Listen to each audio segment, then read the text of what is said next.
gang, Donna here. Today I am doing another deck review, and this deck came out in 2021. So it's a newer deck compared to the other decks that I've reviewed. I was kind of curious because I have not purchased a deck in a while, and this was something I was like, well, if I'm going to do this, I want to do something that's going to be intriguing and different. And I do like reversals. If you guys watch the Revelations video, then you know all about me liking reversals. This deck was created just like the Revelations deck for that purpose.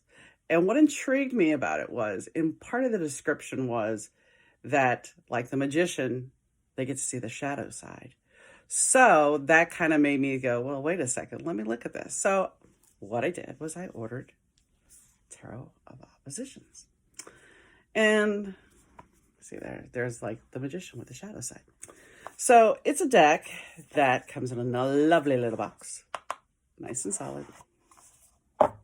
And I have not really explored this. I unsealed it and I unpackaged the actual deck because I figured it'd take less time to review it, but I have not explored it.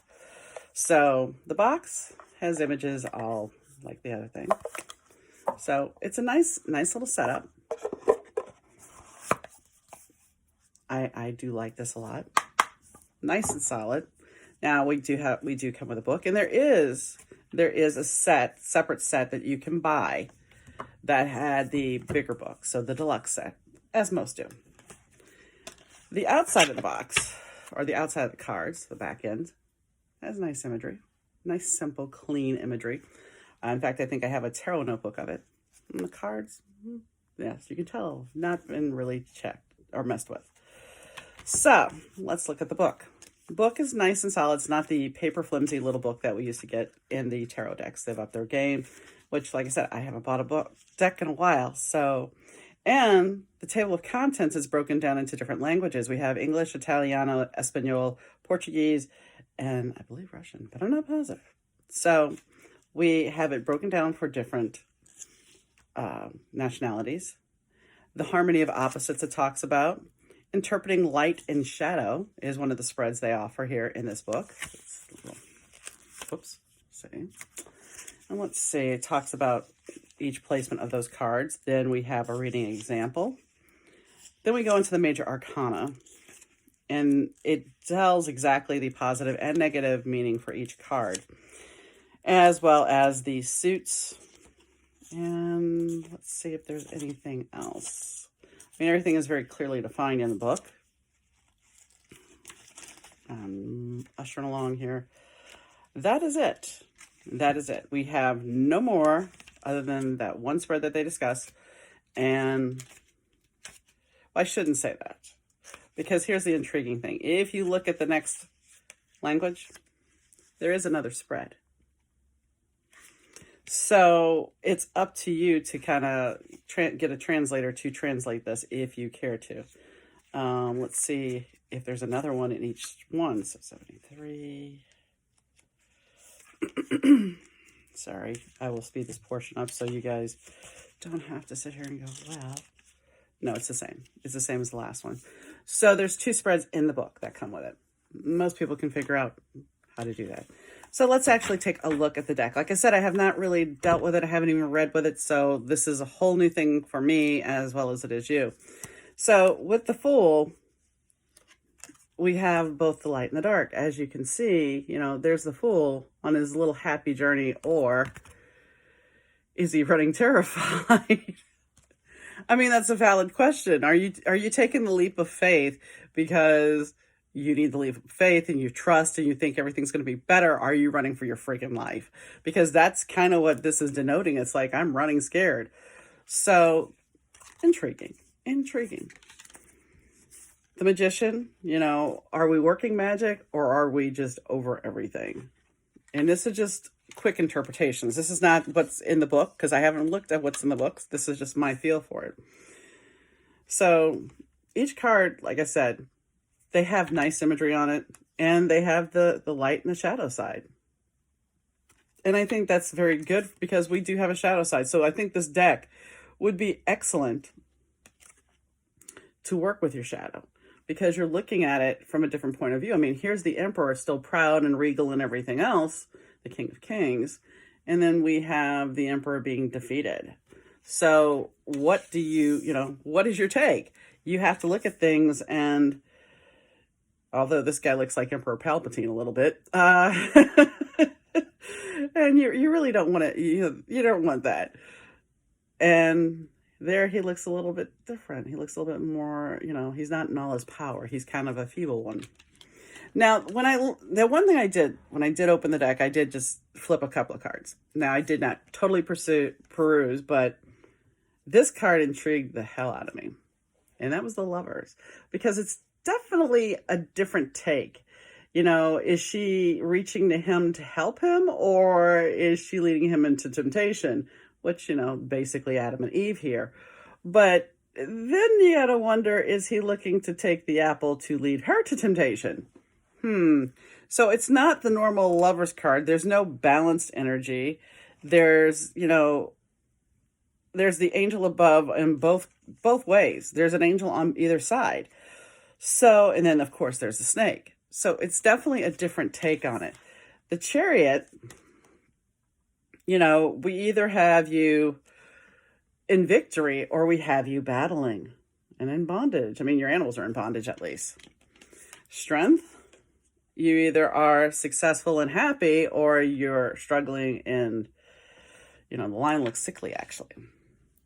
Now, the Hermit, it's almost like you want to be recognized. You are Obi-Wan and you are owning yourself, where reversed, it's like you're feeble and you're weak.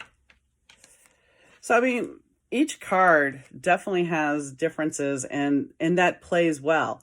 And I think for a reading, it's going to be an interesting reading to deal with. And I think, like I said earlier, it would be great for your shadow work, any kind of work you want to do with your shadow, because, here's Justice all in her glory. And then we have this, like, what the hell? I don't give a shit.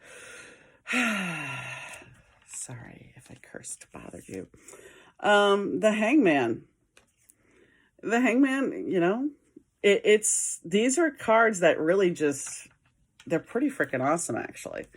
Because even Death, it's like, even Death has this whole different take on it. Are you walking into the light, or are you walking into darkness? So with each one, like Temperance, we're pouring out water, but the reverse is we're pouring out sand. So what do you feel? What do you take? The Devil. Intriguingly enough, in most decks, the Devil tends to be masculine. Here, however, we have a female Devil, but we also have a masculine Devil. So it's definitely a different take on that. Now, the Tower, which is intriguing to me about this, because, the Tower is always something that is major. It's a massive shakeup. And yes, we do have the crown falling down. But the Tower reverse is like total fucking chaos here. It's like, it's not even gonna, it burn the bitch to the ground. We're done.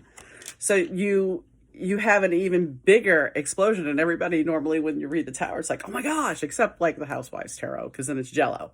It's a Jello mold. So with the Star, you're on your own 2 feet, and reversed, you're kind of clamoring. The Moon, they took the two animals that howl at the moon, the 2 dogs, and what do we have? We have them divided, one into light and one to dark. And, masculine, feminine for the Sun. So these are things that we, as a reader, you look at, and this Judgment card definitely says, okay, yes, you're winning, you're positive. And this says you're dark. And lastly, the World. We embrace both the feminine and the masculine, which happens quite a bit. So that is the major arcana. And pretty much, like, the Ace of Cups is kind of cool, because you're like, okay, are we going to take the cup, or are we snatching the cup? And, this is very clear as well. Now, I could sit here and do the rest of the deck, but I think you get the general gist of it. And it's an amazing deck from what I'm dealing with, what I'm going through here. And now this is not a traditional Three of Cups. The Three of Cups here we have a solitary woman who looks very happy and everything. And then we have another woman who looks kind of sad and dejected. So each card definitely has some different meanings, and I'm just going to try to get through this very quickly. You know, the Six of Cups, we always talk about childhood. We talk about fond childhood memories, but the Six of Cups reversed in this deck. It's like there's a child alone trying to deal with that inner child trauma. So what do you see? Seven of Cups. Now, do you see your dreams when you dream, or are you in your nightmares? Which is definitely a different take. So we have to make those choices, and that's the thing about these decks. It's like this deck here offers a lot of different things. The Ten of Cups,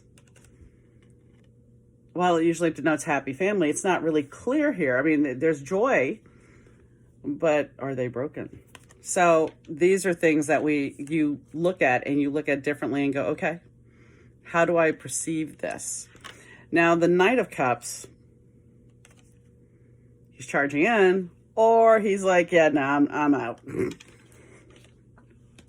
So I think and I feel that this deck is going to be an awesome one to read with. I do. Because it's going to be very clear about what we need to learn. You know, is the King of Cups in his power and willing to give you love, or is he just kind of like, no? Same thing, you know, here's like with the, I think this is going to be pretty much the theme with the aces and the minor, is are you giving or are you taking? So these are definitely things, the Two of Pentacles, you know, it's all about different parts, different balances. So I think that we need to look at the bigger picture when we're dealing with this deck. Are you working? Or are you horsing around and skipping off? So, yeah, I could pull more cards, but I think you get the general gist. If you want more, I can do a secondary reading. But I think overall, well, here's another great one. The Nine of Pentacles, you know, happy family or not so much. You know, even this one, the Ten of Pentacles, we have the same kind of imagery. It's like, there's the wedding, but is this kind of, we're ending it. So, for me personally, I think this deck works well. I think if you are looking for something that's going to give you a different take and to do some shadow work for yourself, I think this deck is awesome for that. I'm going to shuffle now. Let's see how they shuffle. And I know I still had more cards to go through, but I want to shuffle. Oh, wait. Shoot. Hold on one sec. All right. 2 reasons I paused. And that's because these 2 cards are cards that come up that we always go, well, let's see. Because they always have some kind of tweak to the meaning. And one of them is the Eight of Swords. And so the Eight of Swords, we have nobody. You're free. You're totally free. Or you're bound like the traditional. And then, of course, the Ten of Swords. So you're praying for protection. You're free, but you're not free. You're kind of praying and hoping to get past it. Or you're just completely iced out. So definitely a different take. The swords are not in your back, but they're there. So let's see. Cardstock. Cardstock's pretty nice. It's a nice thick cardstock, which means that they may eventually, as you wear them, they may bend more and not in a good way. They shuffle good.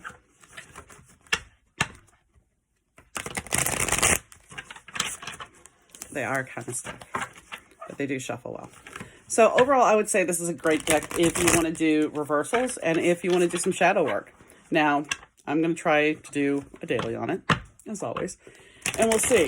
But I definitely think this is more of a deck that I'm not so sure you're going to want to use it in public. You might as a reader, but I definitely think it's a personal deck that will give you a lot of clarity to your questions. So on that note, I hope you enjoyed the review. I'm sorry I didn't go through every card, but I don't want to take up too much of your time. If you'd, like I said, if you want to see more, let me know, and I'll add a little more to the review. Anyway, I'll catch you next time, guys. Bye. So yesterday I did a video I did the deck review of the Tarot of Oppositions. And at the time I was like, well, this is really pretty much a private deck. It would be better to do instead of using it publicly. Since then, I have done a daily, and I am using it for the weekly as well. And so far, I think it actually works well. So I amend my statement, and free to use it however you wish, you know, because I think if you want more clarity and you want to go deeper with your client, this deck might be the one to use because it is going to show a shadow side. The shadow side is something we normally don't want to face. So on that note, I hope you enjoy the deck if you get it, and take care. Bye.